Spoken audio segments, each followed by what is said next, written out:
Leo, this is for you. At ito ay reading sa'yo sa natitirang araw ng August. Okay? At happy birthday nga pala sa mga Leo na nagsiselebrate ng kailang birthday at especially today. Today is August at 21. Okay guys, happy birthday sa mga Leo. At ito ang inyong message today. August 21, 2025. Para to sa'yo. At sa mga taong nakapalipot sa inyo na malapit lang sa inyo, okay? O malapit sa inyong buhay. Sabihin kasama niyo sa inyong buhay. Okay, Leo, happy birthday. At para to sa inyo sa natitirang araw ng August, ano ang dapat ninyong malaman, Leo? Thank you, Spirit. Para sa mga Leo. Okay, at napakahalaga niyan, guys, ng message na yan para sa inyo. Titingnan natin ang napakamahalagang message po yun. Mamaya natin yan bubuksan. Okay, Leo, malapit ang matapos ang mga naranasan mong hirap. Okay, ilan sa inyo ay nag-celebrate na ng kailang birthday at belated happy birthday. At sa mga Leo na nagse-celebrate o magse-celebrate pa lang is happy birthday, guys. Especially today, August 21, 2025. Para to sa inyo, Leo, at hangad ko ang inyong masaganang buhay at puno ng blessing, especially sa inyong health, okay, sa pera, at sa masayang pamilya, masayang relasyon, at mabubuting mga anak, na kung kayo may mga anak, Leo, at sa mga may kasintahan. Okay, yan ang napakahalagang message, guys. At ang ilan sa inyo ay teacher o nagtuturo. Hindi man literal na teacher, kayo ay nagtuturo. Kahit sa mga pag-advise. Okay. At tig-iisa itong message, guys, para sa inyo. Mahalaga ito. Bonus reading ito sa natitirang araw ng August sa inyo.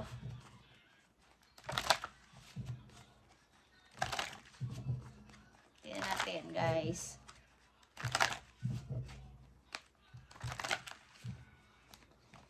Message for Leo. Sa malamang is, lapitin kayo ng mga tao sa paligid. Lalo sa trabaho at sa inyong community. Kahit di nyo sila pinapansin o napapansin, ay humahanga sila sa inyo o kapag nahahatak sila ng inyong energy. May mga gusto silang sabihin sa inyo at hindi nyo yun napapansin. Gusto nilang humingi ng advice o anuman is malakas ang hatak nyo sa mga tao. Okay, dalawang message dito po yun. Titignan natin ang inyong message. Nakita nyo ba to? Ang ilan sa inyo is maalwan na ang pagdating ng money o nararamdaman nyo na parang iba sa dati ang pagdating ng inyong money.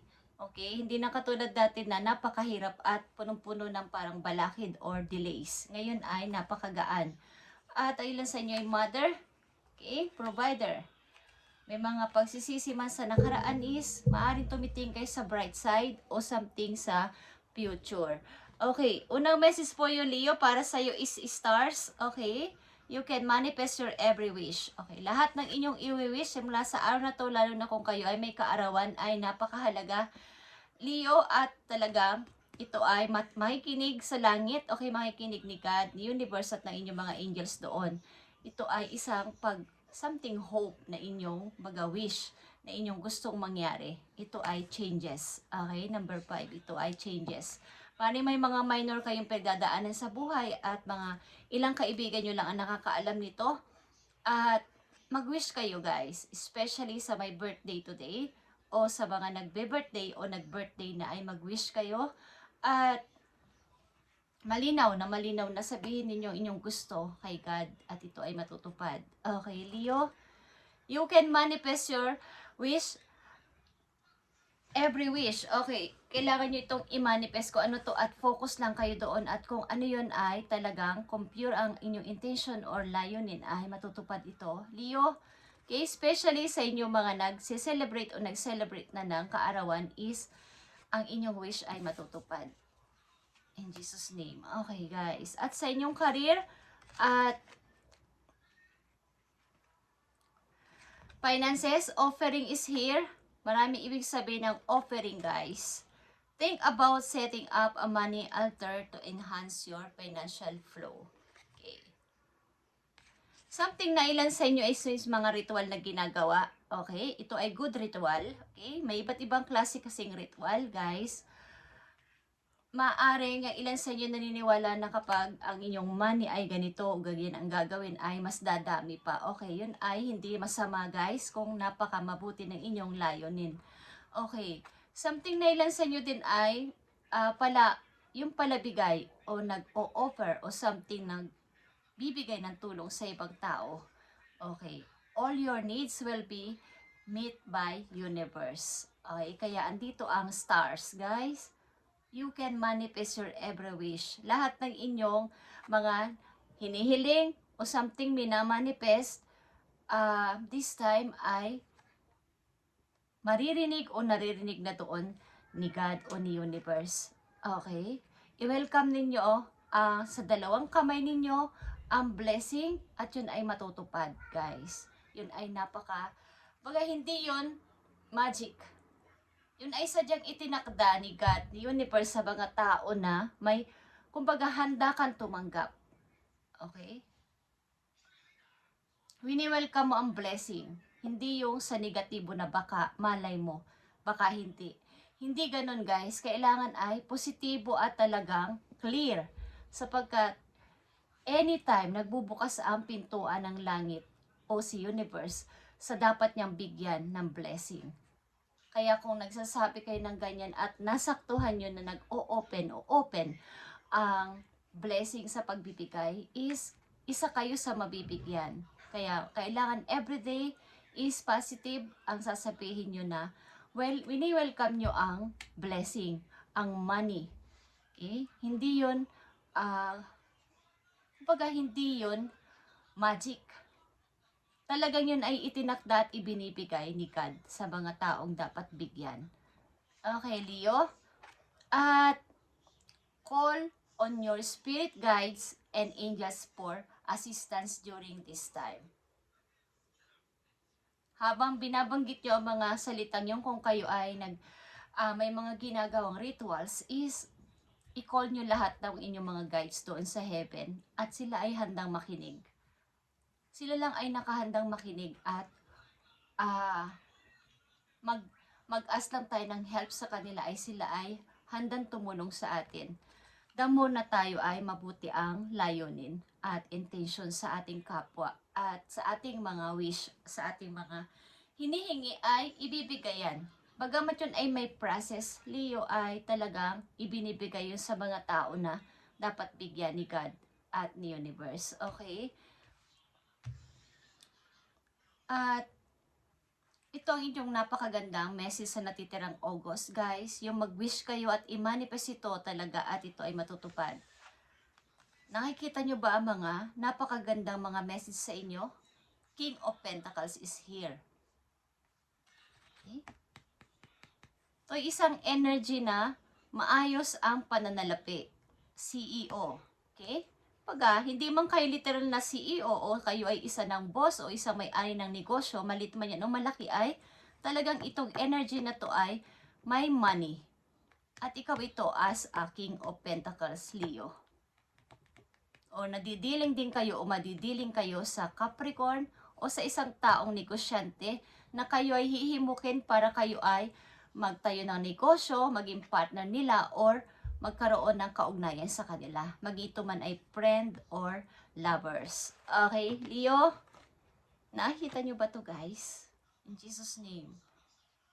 King of Pentacles and Ten of Coins, guys. Nagbubukas, katulad ng sinasabi ko kanina, magbubukas o bubukas ang pintuan o ang gates ng biyaya o blessing sa inyo, guys. Nakita nyo ba ang pagbubukas ng gate na to? At ang gate na to ay punong-puno ng coins ng Ten of Pentacles, magkabilang 5 of Pentacles. Ito ay long term. Maaring kayo ay magkakaroon ng long term na trabaho o pagkakakitaan na talagang hanggang sa habang buhay ay inyong nandyan sa inyo. Okay? Kaya itong inyong wish na to ay inyong i-manifest. Okay? At kung kayo ay nagre-ritual, hindi yan masama guys. Okay? Sayang good spell, good rituals. Okay? May iba't iba kasing klase ng rituals at maging open-minded kayo doon kung naniniwala kayo. May good and bad kahit sa larangan o sa buhay natin dito sa mundo. May good and bad. May sinungaling at hindi. Lahat yan ay may twist. Okay? Kung kayo ay nasa good side, mabuti ang balik sa inyo. Okay guys? Tingnan pa natin ang mahalagang message sa inyo at ito ay madali lang sapagkat ito ay napakahalaga. Ito ay direct message for you, Leo.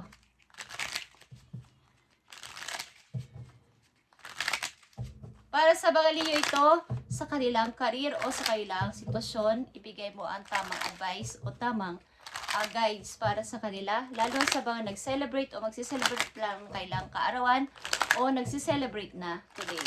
Tingnan natin, Leo, ang message po you. Thank you, Spirit.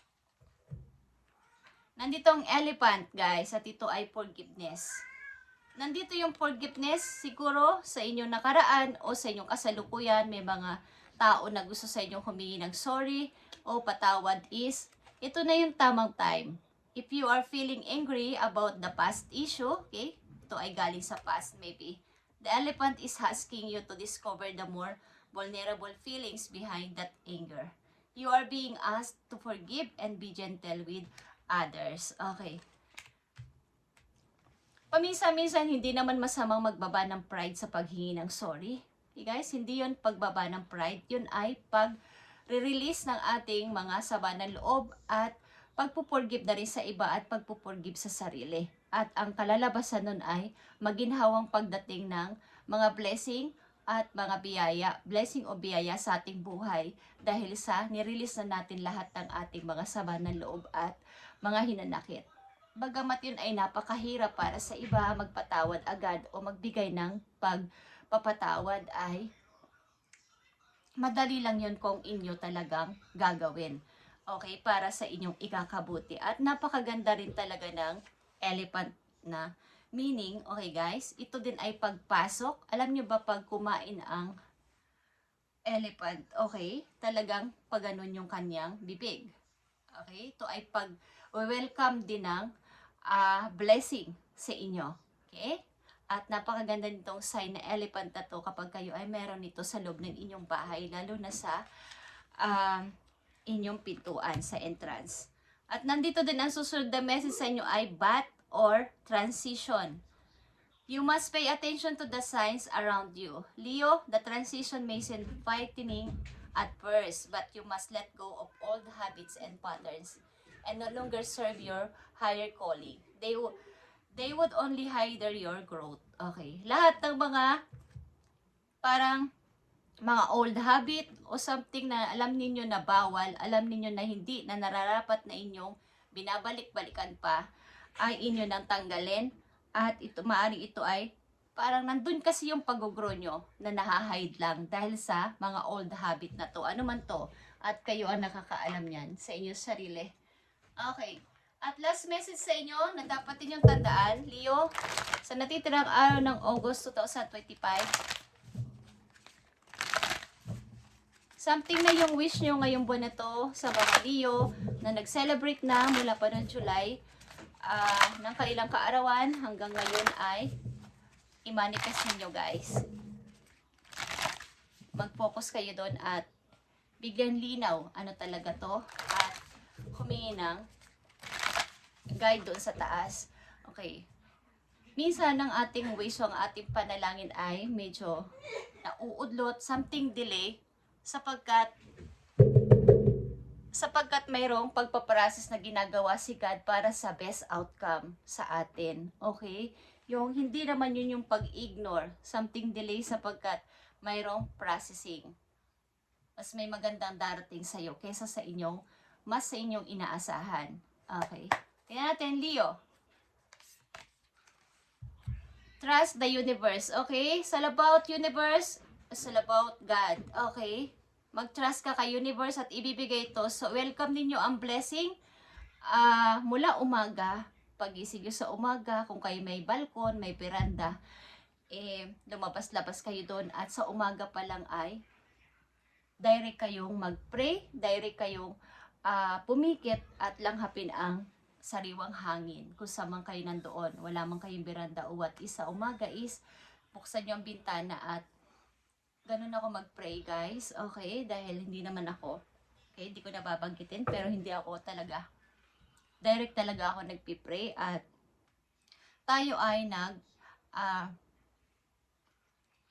nagpapasalamat sa mga nilikha ni God sa paligid natin. Yan ay kasama natin sa mula umaga hanggang gabi sa ating pag-alis at pag-uwi galing sa trabaho o sa batay pupunta ay ang kalikasan, ang lahat ng ating mga nakakasalubong, yan ay may reason kung bakit natin sila nakikita o nakakausap. Okay. Mag-trust kayo kay universe at yan ay matutupad ang inyong mga wish na yan. Kung ano man yung inyong wish na yan, Leo, ay matupad sa pangalan ni Jesus. Okay. At tigilan nyo na yung mga paninisi sa mga nakaraan. Paninisi sa sarili, regret, at mga guilt. Okay, Leo, this is your reading today. At ngayon ay August 21, 2025. At pagpalain kayo ni God sa inyong mga gagawin at i-wish na to ay matupad. Matupad ito, matupad sa pangalan ni Jesus. Matupad ito, mga wish nyo to, Leo. At kung gusto nyo lang ay maglagay kayo ng something na kung may mga kitchen kayo makikitang elephant, ay pagdala kayo nito. Okay, just saying lang, kung gusto nyo lang. Thank you, Leo, and God bless sa iyo lahat.